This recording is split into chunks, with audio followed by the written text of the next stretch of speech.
दोस्तों मैं ओमवीर सिंह, और जैसा कि आप जानते हैं कि मैं जैविक खेती पे काम करता हूं और कम लागत में आपका ज़्यादा उत्पादन दिलवाने में मैं प्रयासरत हूं। और जो रासायनिक खादें हैं, जो फर्टिलाइजर्स हैं, ये विदेशी खादें, ये किस तरीके से हमारे देश की मिट्टी को ख़राब कर रही हैं, बर्बाद कर रही हैं, तो उससे किसानों को बचाने की एक मुहिम में मैं लगा हुआ हूँ। तो आज मैं एक नए खेत पर हूँ और ये गांव है और ये खेत है, आलू का खेत है। और मैं दिखाऊंगा कि इस खेत में हमने जो अपने जैविक उत्पाद इस्तेमाल करवाए हैं उनका इस खेत के अंदर क्या फ़ायदा है। और एक बगल में भी ये खेत है सेम, आप देखेंगे ये बगल में है, जिसके अंदर इस्तेमाल नहीं किया गया और इसमें इस्तेमाल किया गया है।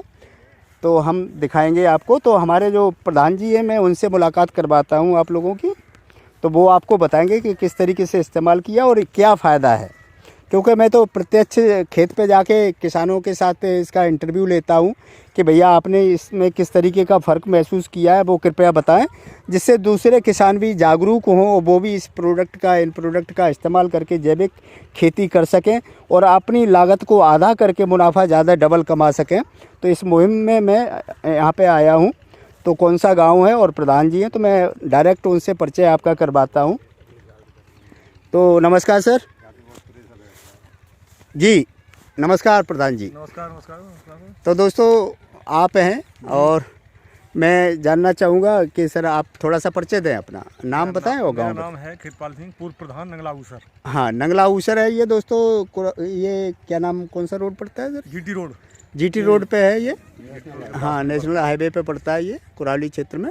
और आप हैं पूर्व सैनिक, और इन्होंने ने इनको सलाह दी थी प्रोडक्ट के बारे में। तो प्रधान जी आपने ये इसमें हमने जो जैविक प्रोडक्ट इस्तेमाल कराए हैं आपको, जी, तो उसको करने के बाद आपको ये फसल कैसी लग रही है? बहुत अच्छी फसल लगी हमको ये। हाँ। और इससे आलू हमारा बहुत अच्छा आलू हुआ है। जी। और दूसरे जिसमें लगा नहीं है उसका रिजल्ट ये आप खुद देख रहे हैं, एक ही दिन का है। तो एक ही दिन का है दोस्तों। ये देखें, बगल ही एक ही खेत है। हाँ, अब आप ये देखिए, फसल गौर कीजिए, ये एक ही दिन का गड़ा हुआ है और इसमें देखिए किस तरीके का आलू। और देखिए इसमें झुलसा भी लग चुका है, क्योंकि ठंड का प्रकोप है तो जिसकी वजह से झुलसा भी लग चुका है। और इसकी बेल दोस्तों गौर करके देखिएगा, पूरे खेत में ये आप नज़र दौड़ाइए। और ये बगल में है अपना वाला, इसमें आप गौर करके देखिएगा कितनी शानदार, मतलब एकदम आलू की जो है फसल है। इस तरीके से ये पूरा आपको दिख रहा होगा, गौर कीजिएगा ये इस तरीके से। तो दोस्तों बिल्कुल भी न चूकिएगा, तमाम रासायनिक खादों में हमारे किसान भाई बर्बाद हो रहे हैं, तमाम कीटनाशकों में बर्बाद हो रहे हैं। ये जहर डाल के हमारे खेत की मिट्टी को जहरीला बनाया जा रहा है, जिससे इंसानों में ये बहुत सारी बीमारियां आ रही हैं। इनसे बचना है, अन्यथा हमें आगे बहुत पछताना पड़ेगा। 10 साल बाद, 20 साल बाद हमें बहुत पछताना पड़ेगा। तो अभी से हमारे पास उपाय है, क्योंकि हम इनका इस्तेमाल करेंगे तो धीरे धीरे हम रासायनिक खादों को अलविदा कह देंगे, जिससे हमारा देश आर्थिक रूप से मजबूत होगा। क्योंकि ये विदेशी खादें आज हिंदुस्तान को बर्बाद कर रही हैं, हमारे किसान भाइयों को बर्बाद कर रही हैं। तो प्रधान जी मैं आपसे जानना चाहूँगा, इसमें आपने कितना मात्रा इस्तेमाल की हुई है?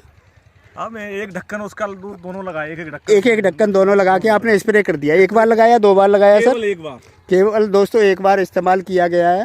और साथ में आपने दूसरी फसलों में भी यूज़ किया है? हाँ, यूज़ किया है।